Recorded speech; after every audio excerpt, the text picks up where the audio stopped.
Do you know why you've been pulled over? No, officer. You were going 90 and a 40. I've had some conversations like that in my lifetime. I'm sure many of you have as well. I have actually been flagged down by one of these Ford police interceptors from Massachusetts. I was going through a tunnel in Boston, and I was following another car that was speeding, and the guy was just standing there at the end of a tunnel outside of his truck, and he flagged us down. And I'm not going to get into a car chase through the tunnels of Boston, right? So I paid a $200 speeding ticket that day. Anyways, so this is a 2020 Ford Police Interceptor utility. Let's take a look. Series 36. So that's a lot. Greenlight just keeps cranking them out.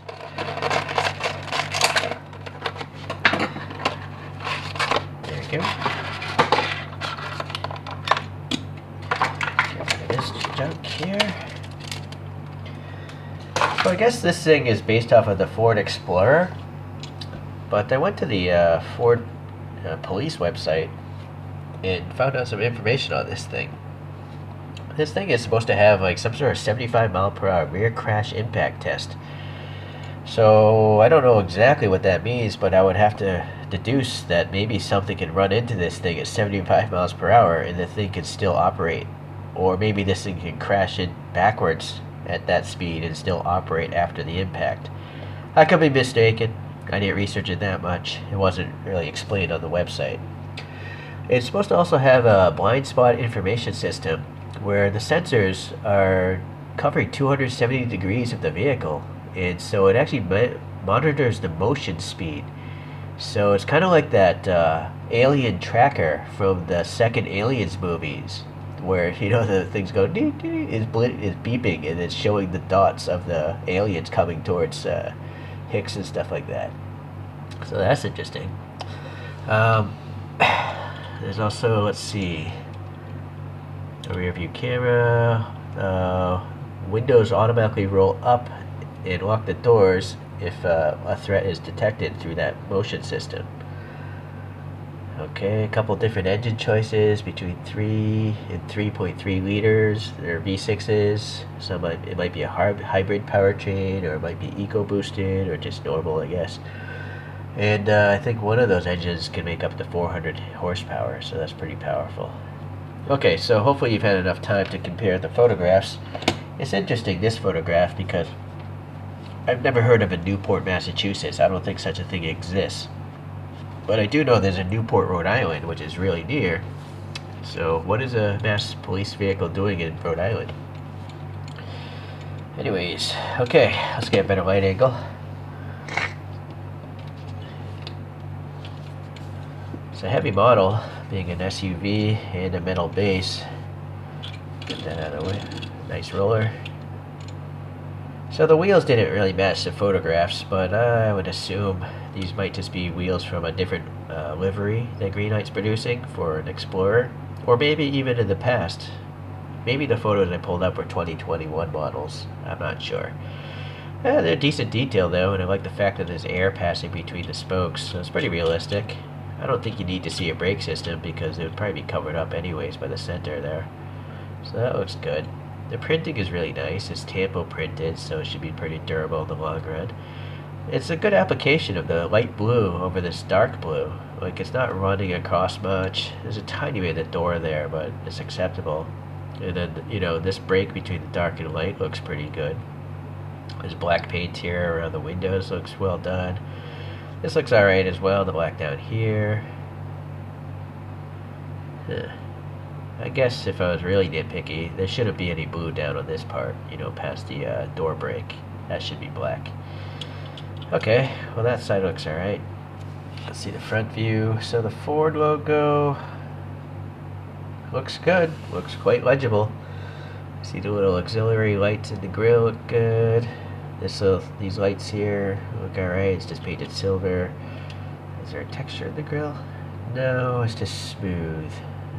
There should be like some ribs there, I guess, on the real car.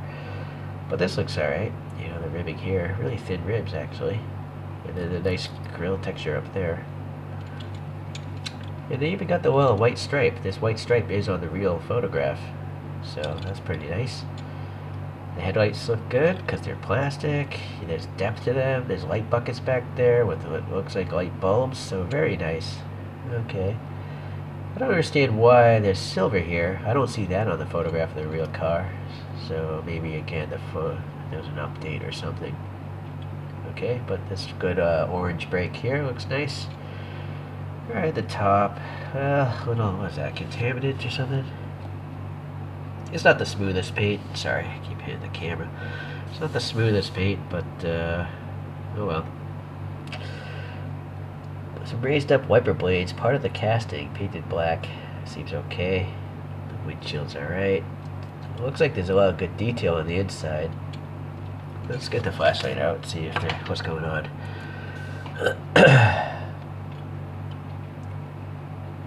Well, these windows are quite foggy. I don't know why they're not clear. They're almost like smoked. It reminds me of like Hot Wheels. So I'm not sure why Greenlight's doing that. Unless literally, well, I guess they're going after maybe tinted windows on the police car. The real photo, the back windows are all almost black, you know. So, and if you look at this particular angle with the light, it is blacked out. So I guess that might be the reasoning there. But the windshield is still pretty clear, as it should be. So I think they probably actually did it on purpose, and it makes sense as to why. Alright. So the back view, well, you know, we're going to have to painted tail lights, but I guess for the price, that's pretty much, I got to get used to that kind of stuff. Although I did see a Greenlight Chevy Nomad wagon, and that had plastic lights front and rear, so I might pick that up one day. Alright, so nice to see a license plate, you know, a real Massachusetts plate. The markings here, let's see if that's legible on the left side. Yeah, it says Police Interceptor. The right side, I have no idea what that says, though. Should it say Explorer or something? What do you guys think? Hybrid system, maybe? Okay, well, we got some red on the bumper. Seems alright. It's just blanked off. Well, actually, no, there is a little bit of dimensionality to the exhaust tips. And they're actually, well, it's just part of the casting, actually. So actually, that's actually very realistic because it's a metal exhaust tip. And it's just raw, like the real vehicle. So I guess you can't ask for anything more than that. Seems like the base is tapped into the top casting. This is part of the base. So it's really not much metal keeping it there. And then the Ford here looks pretty good too, I think. Let's see. Focus, man. Yeah, looks legible. Looks good. Alright, there's now a little bump here for like an antenna on the roof. And some of the ribbing there to keep the roof some structure. This police light on the top.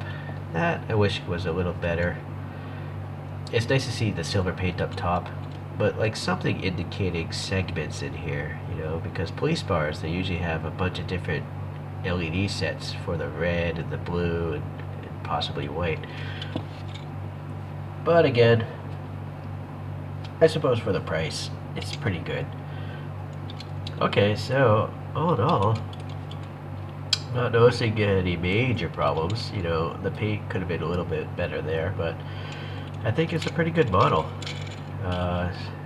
It has a lot of presence to it. Oh, I didn't even notice it's silver on the mirrors, so you don't even get that with like Kyosho blisters. And you don't even get that with a lot of TLVs, which cost 6 times as much money in many cases, so that's pretty good. Alright, so let's let it spin here on one of the solar spinners. I guess I have to get some police figurines, because I can't really mimic the type of scenery that I've had to endure in real life. That's me trying to explain to a undercover police officer as to why I was speeding.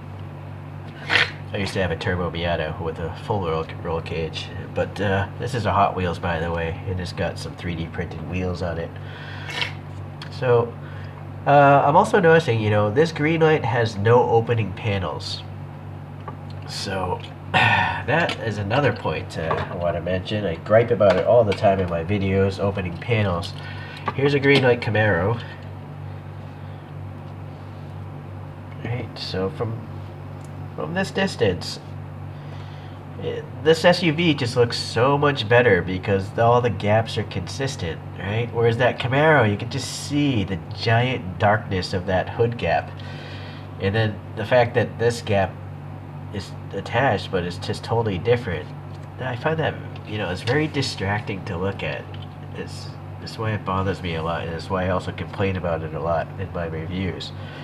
I think if Greenlight could just continue on going more in this direction, because the engine inside this thing is lame, it's not even worth looking at.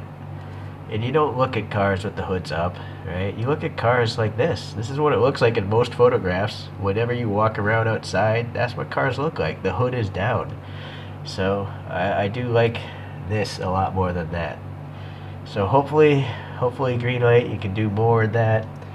Save money on the engine. Forget that. And just maybe now start putting lights in the back as well. And then you guys are like at Kyosho level, And Kyoshos are nice models for not that much money, at least the older ones. Alright guys, kind of a gripe, but I see it's nice to see some improvements here by Greenlight, and I shall continue collecting them. I enjoy their variety. Okay, well, have a great day, officer.